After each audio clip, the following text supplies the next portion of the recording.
राम जी की कृपा है, विचार किया और छोटा सा रूप धरा। मशक समान रूप कपि धरे। मशक समान मतलब बहुत छोटा रूप धारण। समान है, कई लोग कहते हैं मच्छर है। हनुमान जी मच्छर बन गए तो अंगूठी कहाँ गई? एक से एक बुद्धिमान लोग। भाई हनुमान जी मच्छर बने हैं तो कोई कलयुगी मच्छर तो थे नहीं। ये त्रेता युग की बात है। पहले सतयुग में लोग बड़े लंबे होते थे और खाते थे, खूब हटे कटे रहते थे। त्रेता में भी खूब हटे कटे रहते, द्वापर में भी। कलयुग आते ही सब कुछ घट गया। पहले तो कद घट गया, लंबे जो होते थे लोग ठिगने होने लगे। हाथ से खाते थे वो चम्मच आ गया, चम्मच से खाने लगे हैं। चम्मच पहले तो पहाड़ को भी ढकेल देते थे लोग।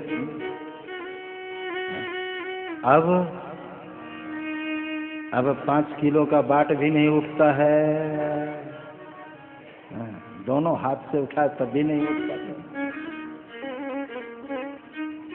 और जिसका वजन ही 5 किलो हो उसका तो कहना ही क्या।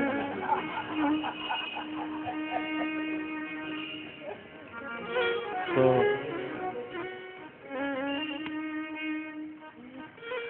महाराज धीरे धीरे सब घटता गया। अब ये कहाँ तक घटा है ये समय नहीं है, सब लोग देख रहे हैं कितना घट गया है?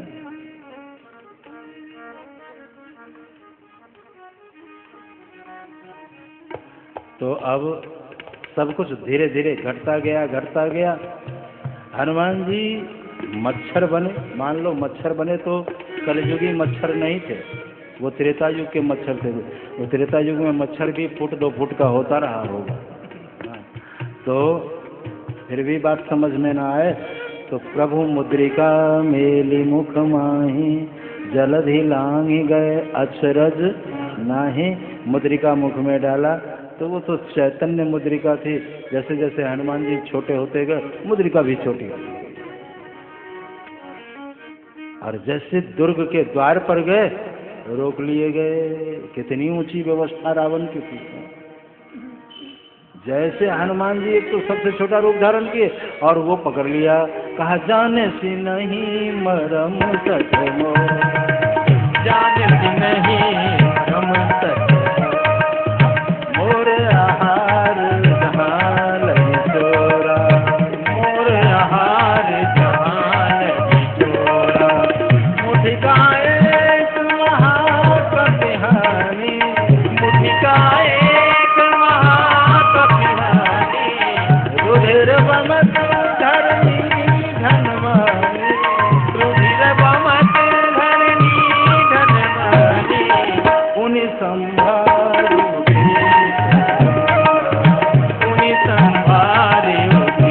तो लंका जोरी पानी कर विनय, जोरी पानी कर विनय।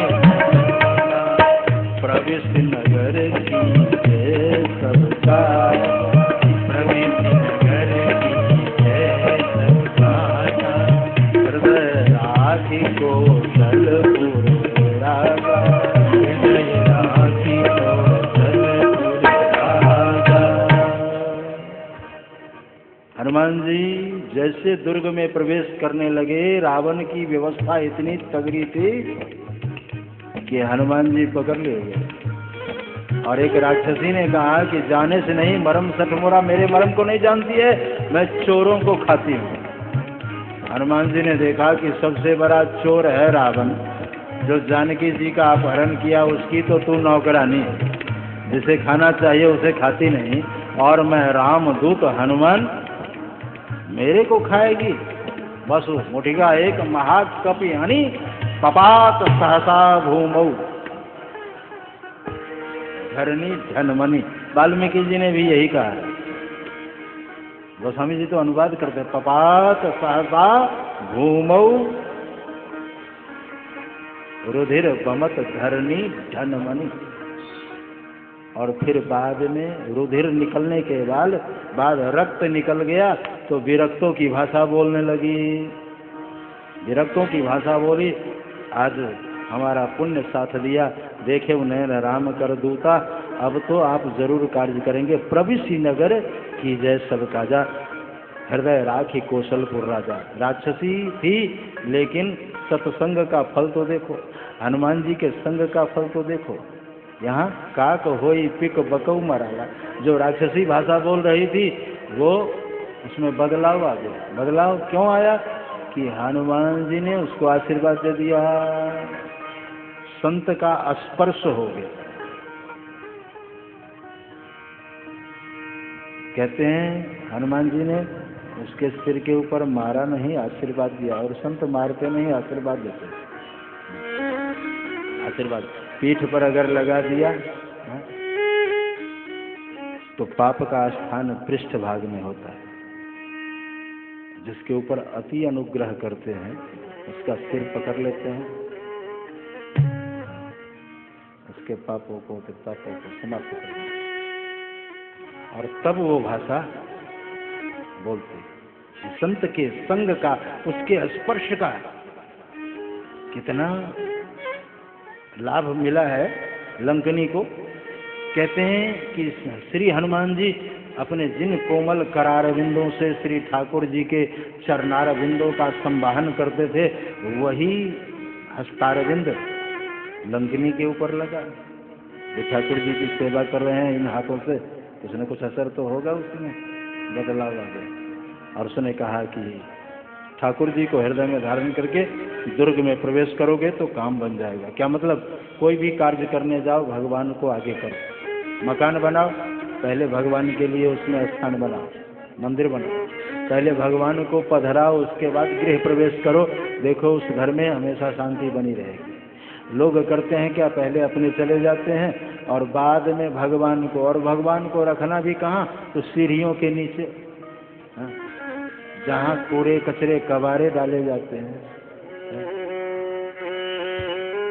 भगवान को जो है रखो। देखो हमने तो ऐसी कोठियां देखी हैं जहाँ पूरा परिसर भगवान का है, पूरा परिसर एक मंजिल भगवान का ही है।